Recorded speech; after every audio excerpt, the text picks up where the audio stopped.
When stars are born, they possess a gift or two. One of them is this.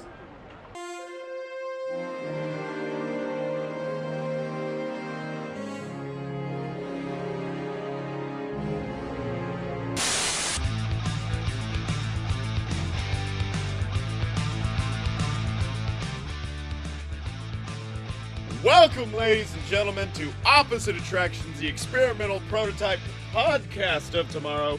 I am your host, as always, Scotty Moore, joined by the Imagineer in training known as Jim Murphy. Yes, hello. I'm here. You just sound so enthused, Since Jim. since we're doing animals, I'm wearing my Banshee shirt. Oh, really? Because in my case, since we're doing animals, I'm dressed like a giant unicorn. Like... I forgot what time the show started, and I was just like, oh shit, I gotta go record. Oh no, I have no clothes on.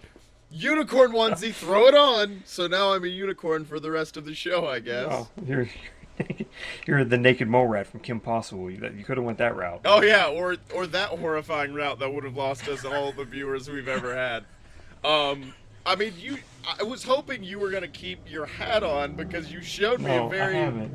I do have it. I can kind of put it on over my God, that thing headphones. Is like all the other than the Mickey Mouse ears, which I guess kind of fit in well. All the character type hats are a little bit horrifying. They do have this ice-skinned Goofy for his. Oh God, it squeaks. Yeah, they all have this very like I skinned an animal and I'm now wearing it on their head feel. I have somewhere. I have a Santa hat that's Goofy ears. I don't know where that went. It might actually have gotten trashed. I don't remember. I have the Rastafarian, like the big puffy. Oh, that's sick. Like it's like a chef hat, but it's like all puffy and it's got the ears and it says Goofy on the front. I don't know where that is either. It's probably in a storage somewhere. I think it was actually the time me and Blake went to Epcot, which you can actually find on the YouTube channel. I put up a video of it. Yeah, we got really drunk at Epcot, and then I remember like walking into MouseWorks or Mouse Gear, and being like, "My dad likes Goofy. I have to buy him a Goofy hat." And so I just rushed through. I don't even remember. I had so little left on my paycheck that I was like, no, I have to get this hat. And then I put it on and sweated profusely in it as I went to like go meet Baymax and everyone else. So I was wearing this and I ran, jogged, sprinted. I was wearing shorts, a t-shirt, and this hat, and I ran from the studios to Epcot through the boardwalk, and it was raining. Jesus Christ! Through like not the whole run, and it wasn't hard rain, but when I got to the International Gateway, the woman running the turnstile like admonished me for not wearing a jacket, and I got down on my knees and I was like, "Can I please go out and play, Mother?" And she got mortified and yelled at me again. Quit and being creepy. I had my cast member card out the whole time to get in the freaking gates. I feel like that's why. It's good though. It's good though because I was running and like I like breathing in the cold air, so I had the ear across my face. The ear makes it. Apparently, the ear also that hat led to you almost murdering a beloved Disney character. That was in. Okay, so I bought that hat in 1999, so that's how old it is. It's almost 20 years old. It can legally buy cigarettes. First off, I have a picture. I was walking through the Wonders of Life Pavilion, and I felt a presence behind me. And I didn't know what it was. And I turned around, and it was Goofy, dressed in like running wear, like running shorts and like a t-shirt. Yeah. And he was following me, like stepping, like doing like a mirror thing, like where he was stepping right behind me. Oh, okay. And so when I spun around, he spun around and went back the other way. And so we did this like 2-minute long thing where everything he did, like I was like, we were mirroring each other. And I got a picture where we're both holding our ears out straight. So every time I go in, like if I meet like Pluto or Goofy, I always ask to get a picture. I mean, I just pull my regular ears when I do that now, but that's what I have a picture of, is us holding our ears out. But then like a couple days later, I was in Epcot behind It was like just past the breezeway where the character greet is now. That little meeting space that's like right there. Oh, Where they yeah. sometimes had characters, and Chip and Dale were in there, and we were meeting them, and one of the two of them grabbed the hat and put it on, and because I was an idiot, I tried to take the hat back from behind, so they could not see me. So all I did was like grab it and pull. Oh my god! And so, yeah, either Chip and or Dale, I don't remember which one, almost like took a backwards fall. Like like mid yank, I was like, "Oh, I shouldn't be doing this," and I like put my hand up and caught them and like pushed it back up, and I'm like, "I'm very sorry." You put it up and then whoops, and then immediately fell back. This was an error. Yeah, that's about the only really good animal story I have from Disney, except that also in that trip we were staying at Fort Wilderness Campground. The only time I stayed there, and we were walking to the bathhouse, and from our campsite to the bathhouse there were two little trails you could walk through the woods. Yeah. But like there was almost no trees, so it's like you could see everything. And I was on one sidewalk, and my mother and my sister were on the other sidewalk, and all of a sudden I heard my mother scream. And I turned, and she's running toward me through the trees, flipping out. My sister's just kind of like, whatever. And what she was flipping out about was that an armadillo had walked onto the sidewalk. Oh my god! She was running like Jason was chasing her with a machete. Yeah, she It was full an on armadillo. get out, like sprinted towards you.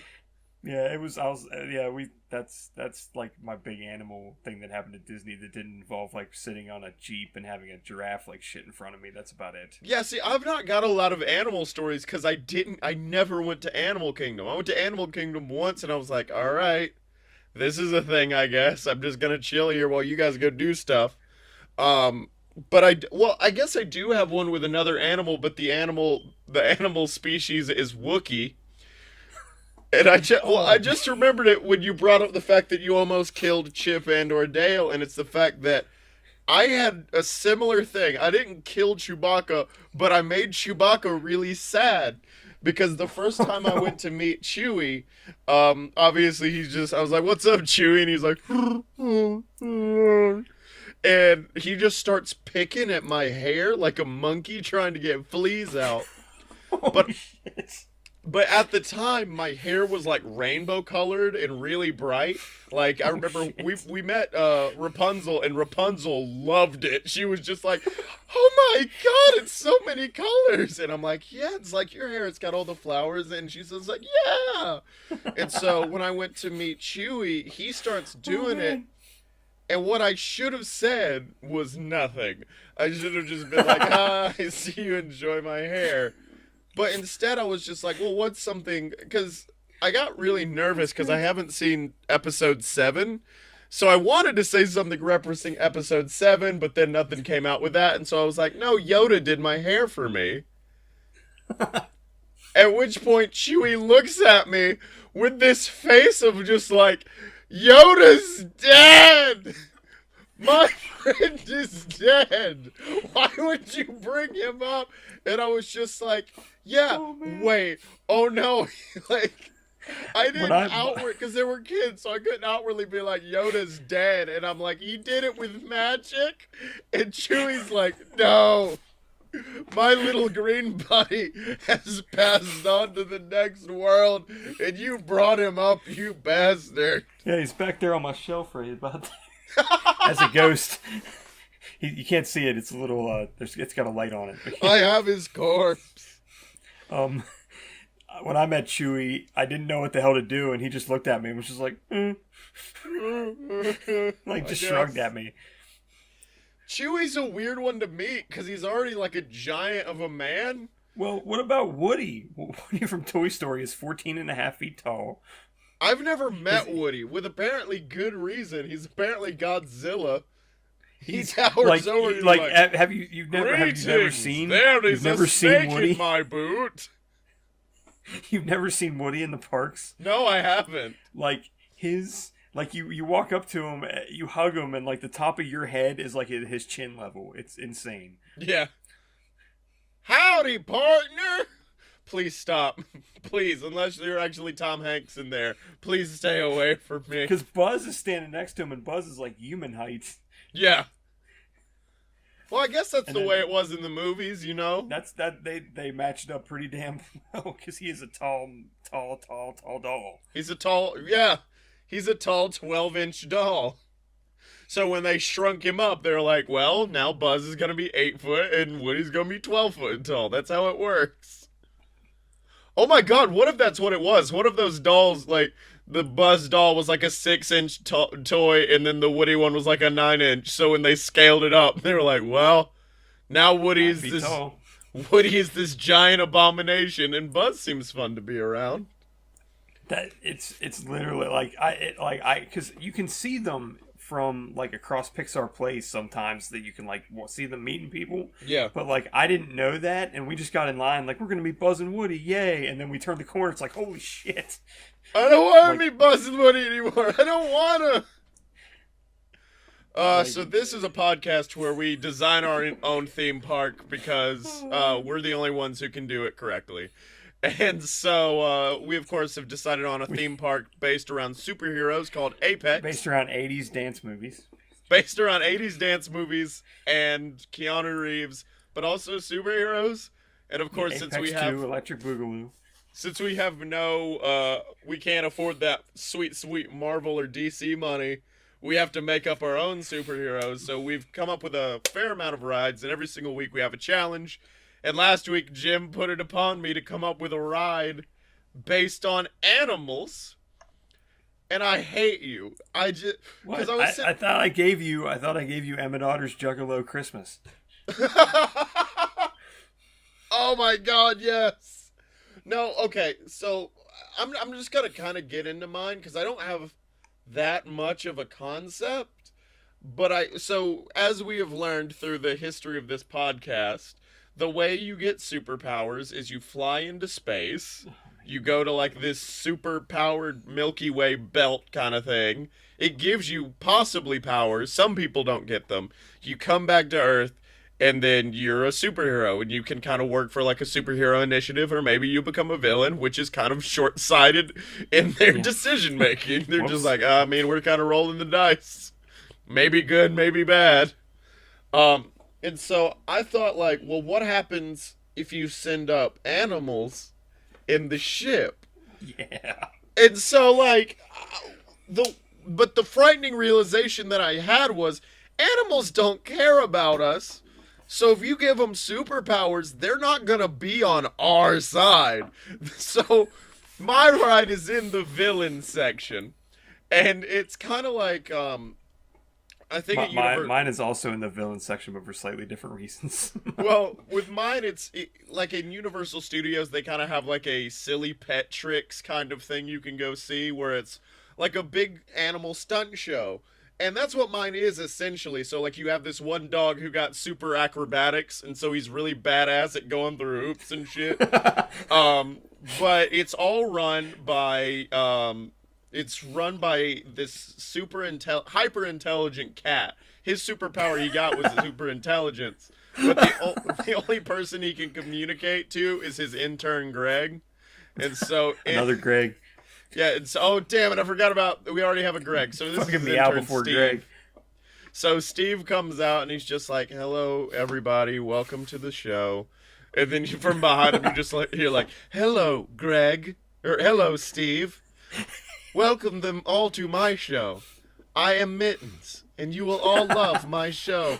And it's just this glass enclosure where it's a cat just kind of like looking over and looking at people.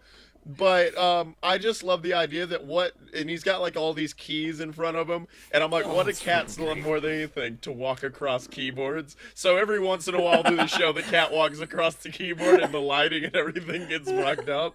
It's just like, damn it, Mittens, you ruined it. So Mittens is kind of the brains behind the whole thing. Steve is your guide, so he's just like, hey everybody, welcome to Oops All Animals, the new animal show. The new animal show here. Come check out what all of us do. So that's the animal show, but also I had trouble thinking of like what superpowers I could give animals, except for one, and it's a really jacked pigeon. It's a pigeon that has super So strength. wait, is this like animatronic animals? Is it video? Is it like I think the only animatronic animal would be the pigeon, who kind so of it, just, it it's would like, it would be like here's a dog that can like jump through hoops really well. yeah, it And would be here's a like, here there's a is jacked up pigeon. Okay, like okay. super muscular pigeon, just kind of like if Steve gets out of line, his hand just like whoosh, it hits Steve as he falls backwards. The kids find it very comical, but the adults do realize that this does mean their oncoming death at the hands of these villainous pigeons and cats. So I'm having trouble thinking of like what else. What about a very athletic dog is villainous? Have you seen Air Bud? Yeah, ain't no rule says a dog can't kill your family. And so we have that. I like the idea that like maybe there's a bird that got supersonic abilities, so he sings, but we mic it up to where it's excessively loud, so everyone's like, "Holy shit, this bird is loud!" I don't. The only problem is on most of the villain rides, I feel like I need to have like a hero come in and swoop in and save the day, but that would mean I need to have someone come in and beat up a living cat every show. Couldn't that be the jacked up pigeon though? Jacked up. I have lived under this oppressive feline for too long. It is now my time. Breaks the case. Grabs the cat, flies away. Now it's got to be an animatronic cat, though. Or That's you can what I always thought you were pull going to do was an animatronic cat. Well, no, I think you could pull the normal cat, normal cat, normal cat. Glass breaks. Cat gets taken through like a cat gets taken through a trap door as a fake plush is put up. Gets caught in the talons of the giant jacked up pigeon, and he flies away. And then Steve's like, "I'm free!" and the audience all cheers. But yeah, I mean I just love the idea that all animals would be villainous when they come back, because it's like, oh, now we can actually probably move up the food chain. Fuck all you humans. So that was my idea of the villainous cat murder ride. Oops, all animals. So I have two ideas. One has a name and nothing else, and the other one has everything else but no name. Okay. The name you should remember from the other show, and that's Dream Beavers. I have nothing else. I just thought of that today.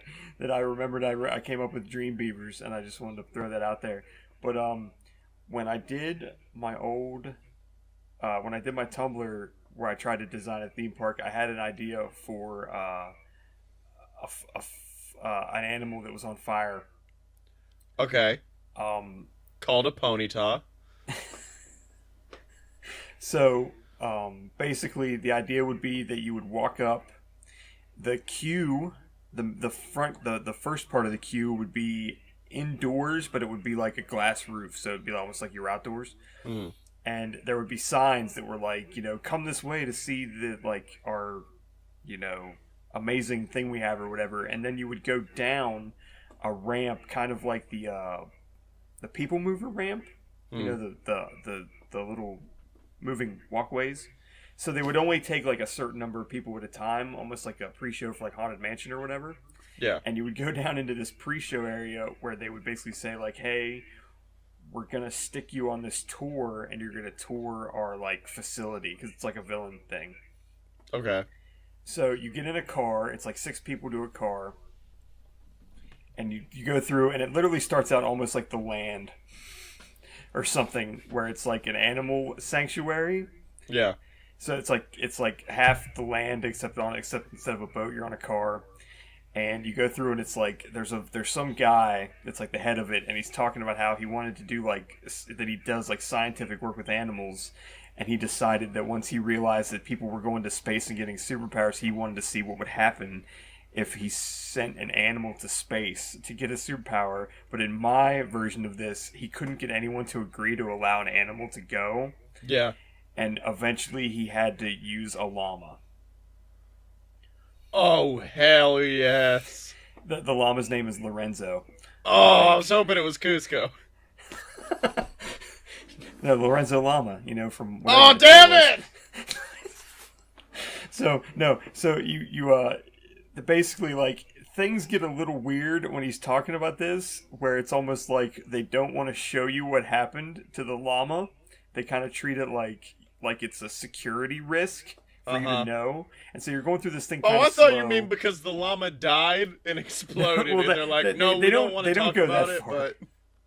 Yeah, it doesn't go that far, but it does definitely goes into like we don't want to show you this over, but you eventually go like you're going through the thing, and they're like they almost act like they're not going to show you anything, like almost like they're just like setting you up, and then they're just going to let you back out. But then like right as you think you're about to go back to where like the exit would be, like sirens and crap go off, and they're like, oh crap, we had a breach, and like you can't go anywhere, so they send you into like a maintenance bay or Yeah. something, and it's like, and so you're in this thing, and all of a sudden you just see this fiery flaming llama, Holy shit! like it's in the like you can't tell, but there's like it's some sort of a screen based thing or some sort of animatronic slash screen slash special effect where like he's in the like he broke through a wall and he's in one of the maintenance bays, and then he like sees you, and then it's like, oh crap, and it turns into like Journey to the Center of the Earth test track, um uh the racers from Cars Land, and like you just take off and this thing's like chasing behind you, and every time you think you've got away from it, like you slow down, you go around a corner, and then like it pops, like there's another special effect, and he's like right on top of you again, and then The you take llama off. jump scare. And so like that's the whole rest of the ride, is like you think it's just gonna be this little meandering crappy tour, and then all of a sudden you're running from a llama that's on fire, In Ridley Scott's Llama's and Resurrection. eventually you get into an area where like you turn a corner, and there's some sort of like the building you're in, like they have some sort of trap they can trap it in, and they like douse it with water or something, and it stops it, and like that's how the ride ends. Okay, so I love it. You've thoroughly trounced me in And this. and like that would be how you would get from like, because you would go in at like ground level, and you would see the exit was at the same level, but you would, when you went in, you would actually go down into like a lower area. But so like during that chase, you would end up like going up and down hills and stuff, and you would end up like on back on the top level to get out, Okay. and then the cars would go back down into like to start people over again. Yeah, I Now, don't have a name because I just called it llama, because like if you look up fire in Spanish, like it's spelled the same, but I know it's not pronounced the same, and I'm not gonna try. I thought it was Fuego, isn't it? Oh no, what am I thinking of? Llama in Fuego might be the best name ever. Let me So look here. I I'm gonna like it a type this lot. I in. want to make one small change, and it's that when you go down the ramp, instead of it being like a Oh, sorry, llama's to call, so the fire thing's completely out the window. oh, okay. I would think just Llama in Fuego would be a good ride name personally. But I like the idea that instead of you going on this tour, it is you're going into space.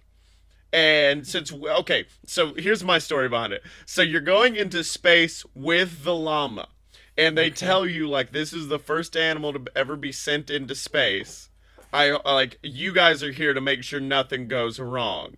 How do And you? then you get is it like a mission space thing then? uh, I'm thinking more Stitch's Great Escape. Okay. So So, yeah, but I'm saying, how do you? That my thing is like, how do you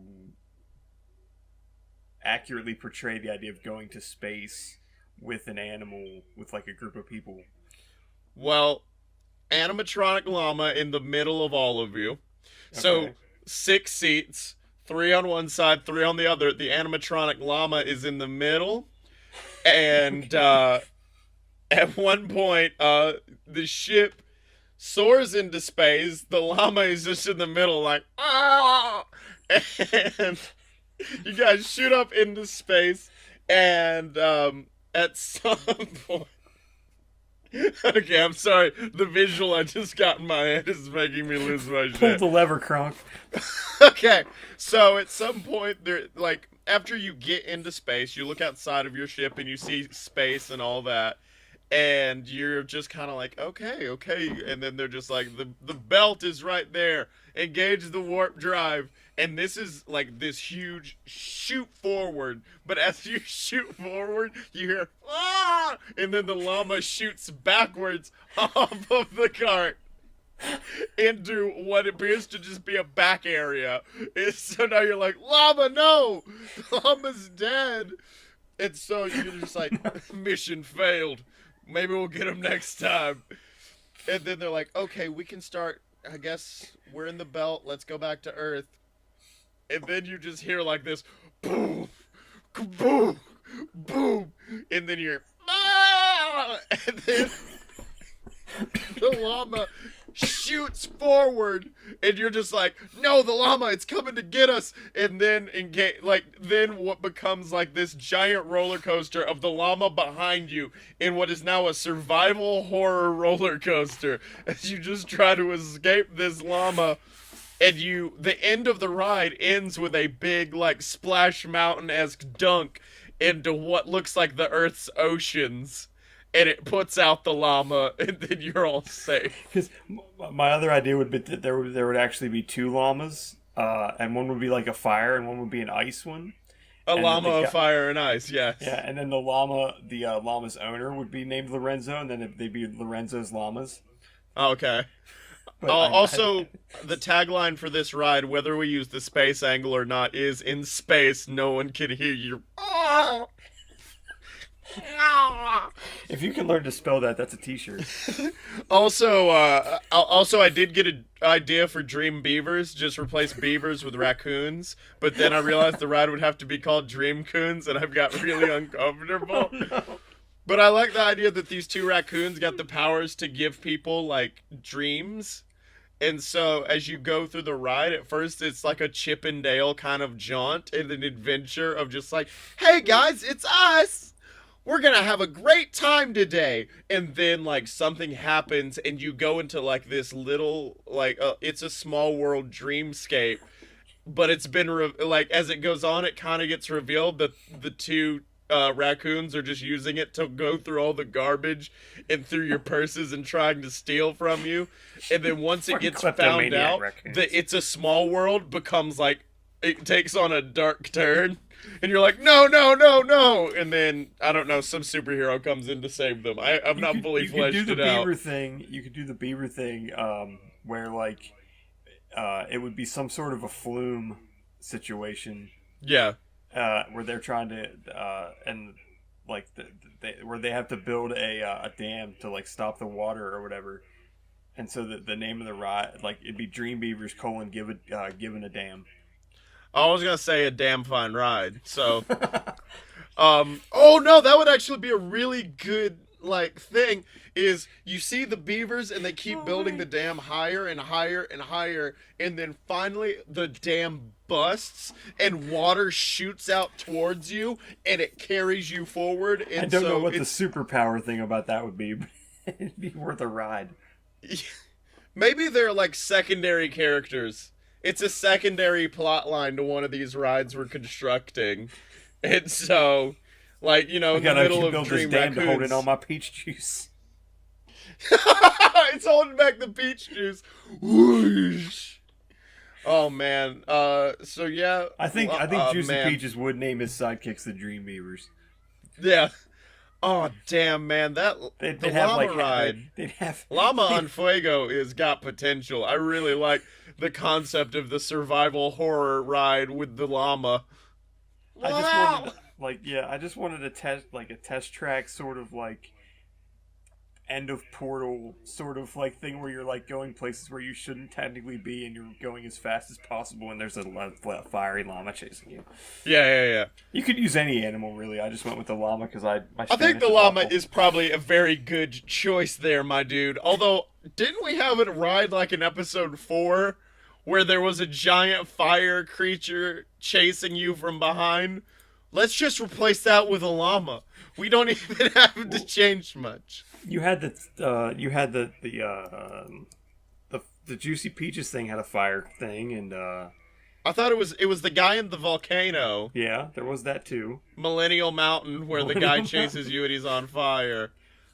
Let's just throw a llama in that bit. Like, wait, could that be our Halloween Horror Nights? I know we've already went over it, but this is Halloween Llama Nights, and all of our rides suddenly get llamas put into them for no apparent reason. I think that's a winner right there. They're just like, what did they change about the ride? Well, it's almost identical, but at one point, I think there's a llama behind you. Okay. It's a llama wearing yoga pants that say Juicy Peaches on the rear end. Yeah, it's kind of weird. It's kind of sexy. What the hell? So there's our ideas for this week. Now my challenge for next week. Oh crap. Which is going to be absolutely phenomenal, is that I need us to get a sponsor. And so we need a sponsored ride to bring in some cashola. You know, so there's Test Track sponsored by Kia Optima. There's, of course, there's the infamous, of course, Siemens that goes across that big Epcot ball at night. Siemens we need a sponsored ride, I think, to bring in some cash. So that is my challenge for next week. Okay, remember we have next week's episode, and then we're going to do one more challenge, and then episode 15 is going to be like, we're going to go back through all these episodes and figure out what we're going to keep and what we're going to not keep. Oh, God. And then I guess we'll put together like a theme park map, and I'm going to put it on a shirt, because I will sell anything. And then we're probably going to take a slight like week off break, because I think I timed it out that our 15th episode would come out on Christmas Day. And we want people to actually watch that one, so I think we're going to skip Christmas as well, right? Well, if we do that, well, I'm saying we usually record before, so we would record on like the 20th or whatever the heck that day is. Oh, okay. And awesome. Well, you guys are going to get a big Christmas gift this year in your stockings. Yeah. And then I was thinking like that, the week between Christmas and New Year's, the week between, we would like not record then, and then we would just wait a week, and that way then we'd start fresh with season 2. I can handle that. My idea for season 2 is going to blow your mind. Okay, cool. So that's what's coming in the future. Jim Murphy, where can they find you on the internet? Oh, crap. I am on Twitter at apparently smart, and about nothing else. The end. Yeah. The end. Yeah, that's about it. And you can find me on Twitter at ScottyMo. That's ScottyEmo. You can buy my book on Amazon. It's called Queasel Corp, A Tale of Dicks and Douchebags. That's spelled QueezalCorp. I have that. I have Queasel Corp Risen. And coming soon, the brand new book about heroes and gods, as me and my co-host on A Load of BS, Blake Tanner, take on the gods in BS versus the Gods, coming out January 9th. I'm very excited for that. Are you going to kill me with dick lasers on the moon again? Man, I kind of want to kill you with dick lasers on the moon. Again. And so that's all coming up soon, ladies and gentlemen. Let me see. What else have we got? If you guys are on iTunes or listening on Stitcher, wherever you're listening, make sure to rate and subscribe. If you're on YouTube, leave a comment, subscribe, do all that. And, of course, it is the giving season. If you would like to help give back to everybody here at the BS Network, we are doing an Extra Life campaign for the Children's Hospital of Pittsburgh, and you can donate to that over at bit.ly/BSVS. That's BS versus Cancer. And right now we're up to $90, I think it is, and I want to get way beyond that. I want to blow it out of the water, but we need your help for that, ladies and gentlemen. And of course, you can find this and all the other amazing BS Network shows online at aloadofpurebs.com. Pick up all of your favorite Opposite Attractions merch, like the new Kneel Before Greg shirt, the Juicy Peaches shirt. We have just like a normal Apex shirt. That's all available over at merch.aloadofpurebs.com in the BS Network section. Make sure to find us online at opposite-attractions.com. And remember, you can find both of us on Twitter and Facebook at show. That's OPPSHOW. ATTSHOW. Are you down with OPP?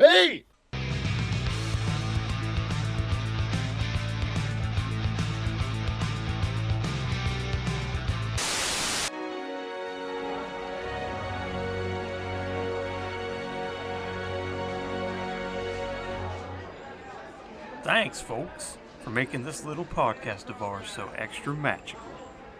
Good night, and may all your wishes come true. So long.